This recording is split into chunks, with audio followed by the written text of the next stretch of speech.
This is the X and square block, and I'm giving you the cutting instructions for a 12-inch block and a 16-inch block. There's a lot of people that like the 12-inch blocks because they're doing sampler quilts, and the 16-inch block enables you to use 2.5-inch squares, so you can use leftover jelly rolls and cut them into squares. The 12-inch block uses 2-inch cut squares. So you have your choice, whichever size you want to make. Here's the diagram. We're going to use either the stitch and flip method or the folded corner clipper method to put these triangles in the sides of the squares, and I'll show you those in a minute. You can scan these codes, and there are tutorials that tell you how to do both methods. For the 12-inch finished block, you're going to cut 1.5-inch finished squares, so you'll cut them at 2 inches, and you'll need 48 assorted patches. Here is the information for the AccuQuilt. It's the 6-inch cubes, shape 2. For the X's, you'll cut 3-inch finished squares, so those will be cut at 3.5 inches, and you'll need 8 patches for that.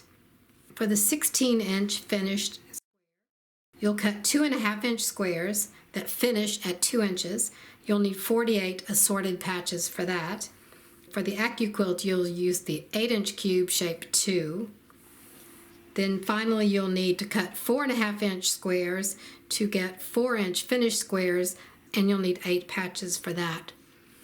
What we're going to do is piece 2 16 patches, so they're 4 across and 4 down. Then you'll piece 8 of these X units. Here are the fabrics I've chosen for the block.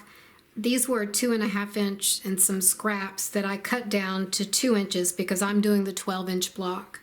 And these are the 3.5-inch cut squares for the X block. If you're doing the stitch and flip method, you'll draw a diagonal line on the back side of the small square. You'll stitch on the line and then trim off this corner and press it so you have this corner here. And then you'll repeat it on the other side. So here's one that's already been done, and we're going to do that again on this side. So you'll have like an album block shape like this to make half of the X. So that is the stitch and flip where you draw a line. If you're using the folded corner clipper, you place the small square on top of the large square, and you line up your sides, your top, and the 2-inch line here. Then you cut this off, and you have your seam allowance. You'll just stitch that. Once you do all the stitching, you'll press the seams open. And to do the 16 patches, you just lay out your squares however you like and just sew them together to make a patch. Now I'll do my units and come back. Here are the pieces, the units for this block, the X units, here and here, and then the patchwork units. And I really like how this block is turning out, so I'll finish piecing it and we'll be back. Here's the block, and I really like how it turned out.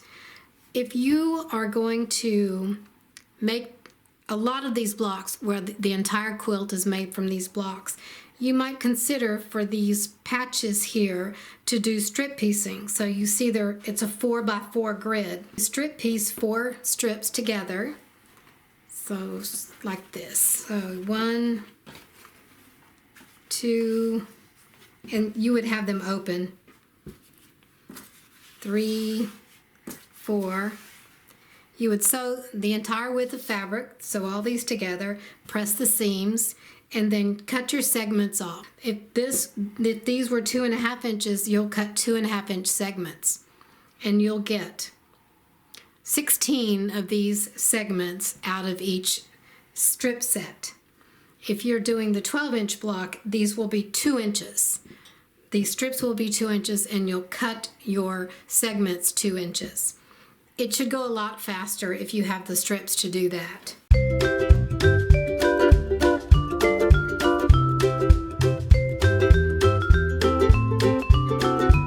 and thank you for watching.